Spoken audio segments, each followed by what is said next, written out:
Well, hey friends, as you see, we are in the sanctuary and we are getting ready for worship for Holy Week. It's almost here. This Sunday is Palm Sunday. And as you've heard, we will be live at 11 o'clock here in the sanctuary on both Palm Sunday and Easter Sunday. We're excited to have everybody back. We're looking forward to seeing you, but we want to let you know that there will be, because of COVID, a few precautions that we're going to need to take that will make worship feel maybe just a little bit different. What are some of those, Emily? Well, we're asking everyone that comes on our campus, whether you're here for worship or for any other ministry event, to please wear your mask the entire time that you're on our campus. We know that a lot of people in our congregation have gotten vaccinated, and that's great. We celebrate it, but we don't know who's been vaccinated and who has not. And so this is a way for you to do no harm to your neighbors. So please wear a mask to keep each other safe. Once we come in the sanctuary, you'll see that every other pew has been roped off, and there's some signs. That's to help create a little distance in seating. You get to pick where you sit, including in the balcony. We've got a lot of seating. But once you get in your pew, it's really up to you how close you sit next to other friends and families. We're going to really leave it up to you how close or far you want to sit. There's plenty of space for you to be 6 feet from other households.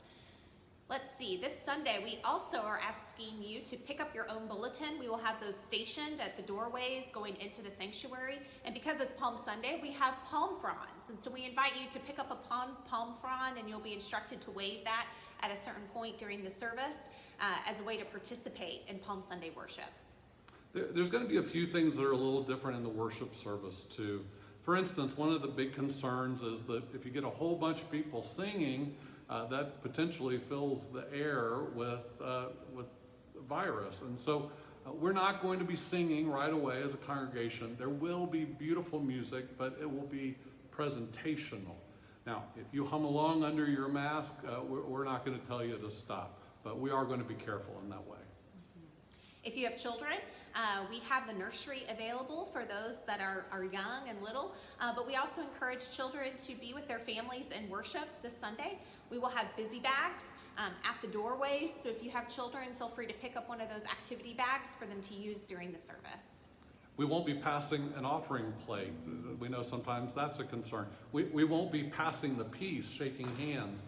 Instead, there will be an offering box next to all of the doors, so at the end of the service you can drop your offering, and of course we want you to do that. And also there'll be times that you can just wave to somebody or give them an elbow bump or a fist bump, whatever you're comfortable with. I know we want to see each other and greet each other, but obviously some people are more comfortable with signs of affection in COVID land than others, so we'll be respectful of each other in that. We are asking people to register their attendance before the service. So you can go on the church website and RSVP to let us know that you're attending before this Sunday, Palm Sunday, as well as our Easter services. We will also be asking you to fill out a Connect card as part of the service, and those Connect cards will be dropped off in the offering boxes on your way out of the service. That's right. Now, for those of you who aren't ready to come back, and we respect that, not everybody has had their vaccination or is comfortable yet to be in a group, we understand. So we're going to continue to offer worship online, but it will be different. Starting this Sunday, we will live stream our services both on Facebook and on YouTube at 11 o'clock. So you'll actually see the service live as it's happening. That's going to happen on Palm Sunday and on Easter.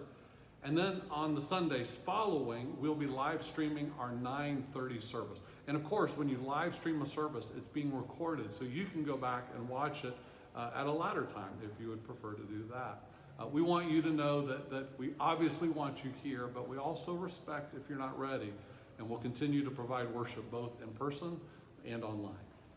We're also looking for ways to share our 11 o'clock service. It just may not be right live when the 11 o'clock service is happening in person. As you can see, our sanctuary, it's a big space, it's a beautiful space, and it was built at a time when there was not live streaming. So we have some technical challenges that we're working through in that regard, but if you enjoy our traditional worship, we will find ways to be able to share that with you. And Emily, tell them what's happening this Sunday after worship. After worship, we encourage you to linger, to connect with each other, to visit with people that perhaps you've not seen in these few months, almost a year. We also are having a spring celebration in the gathering space. This is particularly geared for children and families, but for those young at heart, you're welcome to participate as well. There will be an Easter story as well as activity stations around the gathering space for children to go around and to collect Easter eggs and goodies to celebrate the season with us. Rumor has it, we may even be visited by the Easter Bunny. Wow. But you'll just have to come and find out. So that'll be happening right after the service around noon in the gathering space. Friends, we're excited to see you. We're excited to worship together. It's been such a long time, so we look forward to seeing you. If you have any questions at all, send us an email, a text, a phone call, and we'll be glad to answer your questions. But we look forward to seeing you this Sunday and Easter Sunday and the Sundays to come.